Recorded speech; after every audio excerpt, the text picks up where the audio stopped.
Olá, tudo bem? Estou aqui para falar de mais um livro lido por esses dias. No caso, esse é o livro do autor Carlos Eduardo Novaes, O Cruzado de Direita. Esse livro é de 1987. O Carlos Eduardo Novaes está vivo até hoje, tem 83 anos. Nessa época ele tinha 47 anos. O Novaes ele é jornalista, escritor, roteirista, humorista. Então ele escrevia para o Jornal do Brasil, lá no Rio de Janeiro, escrevia para a Rede Globo, fez novela para a Rede Globo, né, uma novela chamada Chega Mais, nos anos 80, e então ele faz parte desse círculo intelectual ali da carioca dos anos 80, anos 70, anos 80 e 90 também, né, e adiante. É interessante a gente perceber a linha, fazer um traçado ali dessa linha dos intelectuais cariocas, né? Então você pega ali, muitos não nasceram no Rio, né, mas escreviam no Rio de Janeiro. Aí você pega desde os anos 40, 50 por ali, que você pega o Drummond, você pega o Otto Lara Rezende, aí você vem ali Vinícius de Moraes, anos 60, anos 70, junta já com aquela galerinha artista, né, da Tropicália, os músicos, os atores. A Globo vem crescendo nessa época. Nos anos 80, né, tá o Novaes ali, tá o Gabeira, tem vários ali que são de esquerda, né, são escritores de esquerda, jornalistas de esquerda, e todos eles fazem parte da galerinha ali do Leblon, né, digamos assim, nos dias de hoje, que hoje é a turma do PSOL, basicamente, né, o Marcelo Freixo e congêneres. Então é interessante da gente perceber como o que pensava, né, e perceber que existe uma linha ali, né, dessa turminha da esquerda, da elite carioca, né, o pessoal do Leblon que vive lá com seu apartamento, com a sua empregada, tomando champanhe e tal, e viajando para Paris e criticando o capitalismo e falando bem do socialismo e tal. A Rede Globo, nos anos 80, ela tinha o dono da Rede Globo, Roberto Marinho, ele era conservador, ele apoiou o regime militar, apoiou lá em 64, mas você tinha ali, entre os artistas e a intelectualidade ali, os jornalistas, você tinha muito forte ali o pessoal de esquerda, né, que tem a ver com aquela coisa do marxismo cultural, né, aquela coisa do Antônio Gramsci, né, da esquerda de alguma maneira, e tomando os espaços culturais, e isso foi muito forte lá. Tanto é que, com a morte do Roberto Marinho, hoje você tem a Rede Globo com um viés completamente de esquerda, por mais que tenha lá, sabe aquele seu professor que não estudou direito ali, essas coisas, e aí ele fica falando aquilo que a gente aprendia lá no passado: a Rede Globo é conservadora, a Rede Globo é de direita, ou qualquer coisa assim. E não, basta ver a linha editorial dos telejornais, a linha dos programas ali, de entrevistas, as novelas. É uma emissora hoje ligada a uma visão de esquerda do mundo, né? E é interessante que, assim, é uma elite intelectual, é uma elite artística, que quer dizer para o povo o que é o certo e o que é o errado. E isso aparece muito em algumas crônicas aqui, né? Tem crônicas dele, por exemplo, que ele praticamente chama o povo de burro, né? E assim, essa visão elitista, né, que o pobre não sabe votar, porque a classe média também, ela cai no conto dos políticos da direita e tal. Inclusive essa coisa de direita e esquerda, né, o próprio nome do livro, Cruzado de Direita, né, e olha como ele coloca aqui, né, a direita golpeando o Brasil. Então é mais um reflexo daquela ideia da direita como o mal.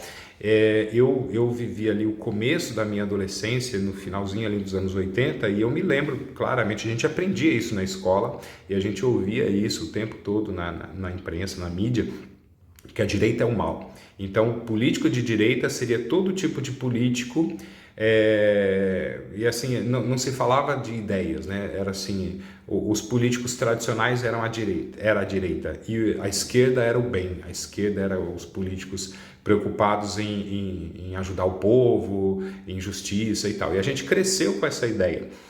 Isso porque o que vinha de informação para a gente já vinha filtrado, porque pensa bem, numa época que não tinha internet, para você publicar um livro como esse aqui, você tinha que ser aprovado pela editora. Se você vinha com ideias que o pessoal ali da editora não concordava, essas suas ideias não apareciam, né? Se você tinha determinadas ideias que não estavam de acordo com a Rede Globo, com o jornal e assim por diante, essas ideias não eram publicadas.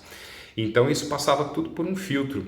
E isso mudou muito de 2010 para cá, com o advento da internet, principalmente, né, com a popularização da internet. Ela existia já há muito tempo, né, mas as redes sociais que permitiram que as pessoas tivessem acesso a mais informações. Né, e, consequentemente, as pessoas foram percebendo que não era bem isso. É exatamente por isso que você tem várias pessoas querendo censurar a internet. O próprio governo Lula diz que quer regulamentar os meios de comunicação e regulamentar a internet. Vários deputados lá de Brasília querem isso também, da esquerda. Você tem lá o imperador do Brasil, o ministro Alexandre de Moraes, lá do Supremo Tribunal Federal. Semana passada ele deu uma declaração dizendo que se proibissem os celulares no Brasil, o Brasil viraria um país de primeiro mundo.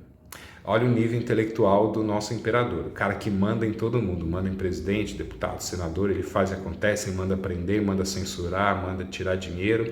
Esse é o nível intelectual do cara que manda no Brasil e as pessoas deixam. Bom, e isso por quê? Porque com a internet as pessoas têm acesso à informação, elas podem ouvir opiniões diferentes. Isso fica muito nítido aqui. Então, por exemplo, a gente ouvia falar de direita e realmente a gente aprendia que era o mal. Ninguém ouvia falar assim quais são as ideias, né? O que é o conservadorismo, o que é o liberalismo. E aí aquilo que o pessoal chamava de direita, na verdade, esses políticos eles não tinham preocupações com as ideias, né? Com propostas, né? Hoje você encontra muito isso também, mas você tem hoje muita gente votando em políticos de acordo com a linha ideológica. Muita gente da imprensa critica, né? Porque tal deputado é o deputado ideológico. Ué, mas essa ideia realmente é você entender quais são as propostas do socialismo. Eu concordo com essas propostas? Ok, vou votar num político que seja defensor dessas ideias. Quais são as ideias liberais ou anarcocapitalistas? Então vou seguir essa linha, que é o ideal, né? Só que aí você quebra o domínio que essa elite intelectual teve por muito tempo, né? Bom, isso fica nítido, por exemplo, né? Eu falei da direita, mas o cruzado de direita, ele faz uma ligação aqui com o cruzado, né, de soco. Mas o cruzado é porque nos anos 80 você tinha um problema da inflação muito grande. O governo imprimia muito dinheiro, gastava demais, etc., né? Como hoje.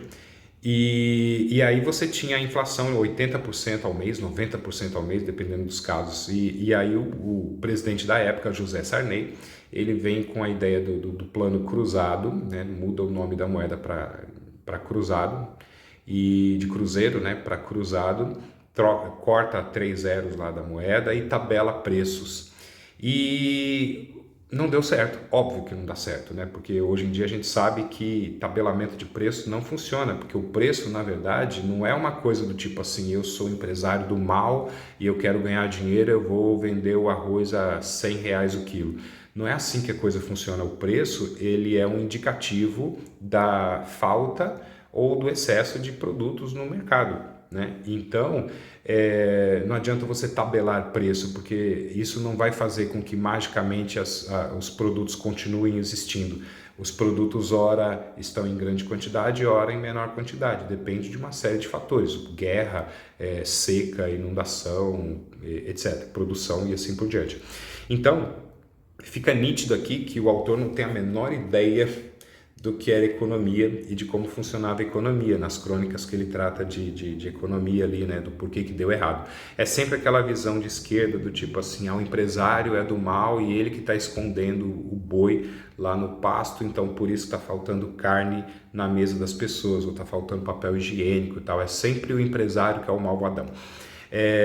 Eu falei dessa coisa da internet, né? Então, por exemplo, a gente nunca ouvia falar de escola austríaca de economia, né? De de economistas como Ludwig von Mises, ou o Hayek, ou Milton Friedman.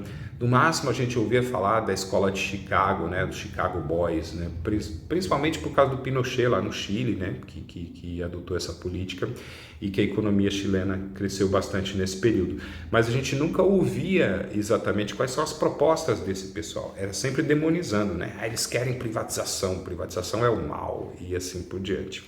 E fica nítido isso, né? E uma coisa que quebrou essa ignorância foi justamente a internet. Mais uma razão aí, novamente, do porquê querem proibir a internet ou controlar a internet, né? Conhecimento é poder. E até hoje tem gente que não tem a menor noção e nem quer saber, nem estuda, nem vai atrás e tal, e fica acreditando em falácias do tipo, vamos controlar o preço dos combustíveis, pensando no povo, ou vamos tabelar determinados preços, etc. Tal. Bom, isso fica nítido em algumas crônicas aqui. São crônicas leves, né? É um humorzinho assim leve e tal. Eu não achei nenhuma grande crônica aqui, nada assim de outro mundo, do tipo assim, nossa, como tem alguns que eu li esse ano ainda, né? Do Vinícius de Moraes e tal, do Drummond. É um humor leve, né? Ironia, sarcasmo e tal, mas sempre com aqueles limites, né? De pouco conhecimento do autor sobre determinada coisa. Muito achismo dentro dessa visão da intelectualidade de esquerda do Leblon, né? Essa coisa ali da esquerda e direita aparece com frequência, aparece muito elitismo, né? Porque é uma galera de elite, né? Você pega aí vários, não só intelectuais, como políticos também da elite, que tem essa postura assim, olha, o povo é ignorante, o povo não sabe o que é bom. Então, eu sei o que é bom, eu vou fazer isso e aquilo e tal. Então, assim, povo, venham, criei um movimento aqui que vai invadir terras e imóveis, e aí me sigam, porque esse é o caminho para resolver o problema da habitação, sabe? Esse tipo de coisa, tipo Guilherme Boulos e assim por diante. Então, isso é muito nítido. Tem algumas crônicas que ele coloca assim, o povo como um bando de idiotas, porque, por exemplo, teve a eleição no Rio de Janeiro para governador, o povo votou no Moreira Franco, do PMDB, ao invés de ter votado no esquerdista, né, do Darcy Ribeiro. E é uma crônica chamada Os Pobres de Paris. Ele faz uma tiração de sarro aí. Ou mesmo quando o povo, a empregada dele, né, apoia o José Sarney e as políticas ali econômicas do Sarney, ou pelo menos torce para que dê certo, e ele é contrário, tal. Então ele tem essa visão elitista que é típica dessa galerinha Vila Madalena, Leblon, né? São socialistas, mas eles não conhecem o povo e acham que sabem o que é melhor para o povo, né? Que mais temos aqui, né? Tem uma outra crônica que eu achei interessante, que ele trata do acidente em Chernobyl, na União Soviética, e ele faz uma crítica ali, né, do como a União Soviética não divulgou isso para o restante do mundo. E é interessante também esse pessoal de esquerda, eles não assumiam, né, o bloco socialista, o socialismo real, né, o comunismo e tal, nos anos 80. Então a União Soviética, tipo, eles deturparam o socialismo. O meu socialismo vai ser melhor, né? E na verdade, toda vez que chegam ao poder e vão implementar, acaba caindo nos mesmos erros de sempre. Mas pelo menos fica a crítica aí a essa burocracia soviética. Tem uma série, outras crônicas que ele vai pegar aquela coisa da rivalidade Brasil e Argentina, né, e alimentando isso, que é uma grande estupidez, é você pegar um ou outro argentino que de repente tem essa coisa mais de somos melhores, qualquer coisa assim, e achar que todo o povo argentino pensa isso, né? Preconceito absurdo. E a gente via muito isso na Rede Globo também, Galvão Bueno, quando ia transmitir jogos de futebol, Brasil e Argentina, sempre falava desse tipo de coisa, que é o que aparece aqui nesse autor, né? Então você percebe que é uma coisa da elite carioca de esquerda ali, tentando reforçar isso. Uma outra crônica interessante chama-se O Líder da Turma. que ele trata do Ronald Reagan, presidente norte-americano da época, anos 80 ali nos Estados Unidos. E assim, ele faz uma comparação com um moleque de bairro que é fortão, rico, burro, e gosta de contar piada e gosta de bater em todo mundo. Essa é a visão que a esquerda tinha do Ronald Reagan. Era a visão que nós tínhamos realmente do Ronald Reagan, porque era a visão que era passada para nós. Hoje em dia tem muita gente conservadora assim que desmistifica essa ideia, né, e que coloca o Reagan como uma pessoa importante ali naquele contexto de Guerra Fria, né? Mas aí ele coloca assim, né, é interessante como o tempo mostra as coisas, né? Esse molecão fortão aqui, que é Ronaldão, segundo ele, né? Seria um moleque do bairro dele, né? Ronald, que bate num moleque chamado, que tinha o apelido de Granada, que bate no outro lá, Ortega, né? Daniel Ortega, da Nicarágua, que hoje é um ditador que persegue todo mundo lá na Nicarágua, e fala do Muar, né? Uma referência a Muammar Gaddafi, líder da ditador lá da Líbia, que já está morto, né? Teve uma revolta popular lá e tirou o sujeito, e financiava terrorismo, etc. Tal. Mas que no livro aparece assim como vítimas, pobres vítimas desse moleque Ronaldão, briguento e malvadão e rico, né?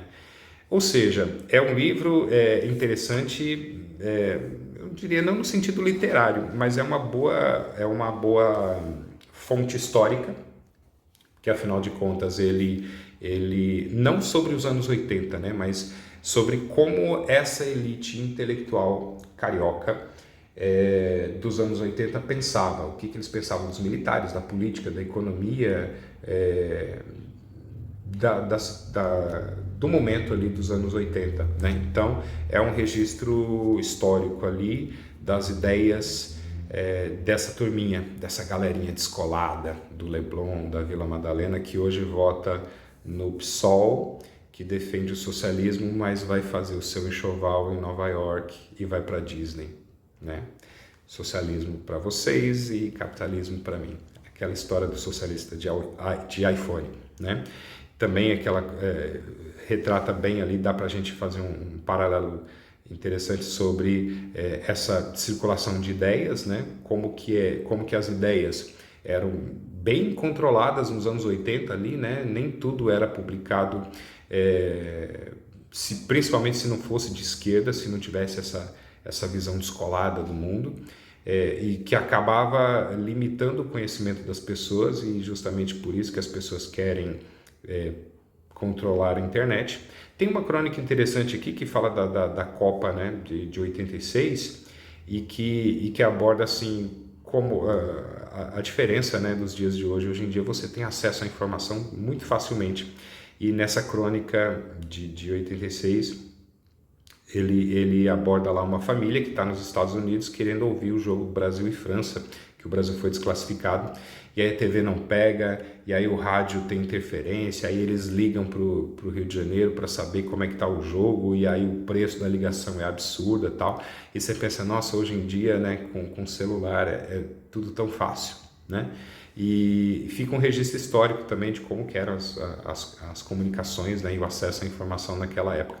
Pois bem, é isso aí, sabe?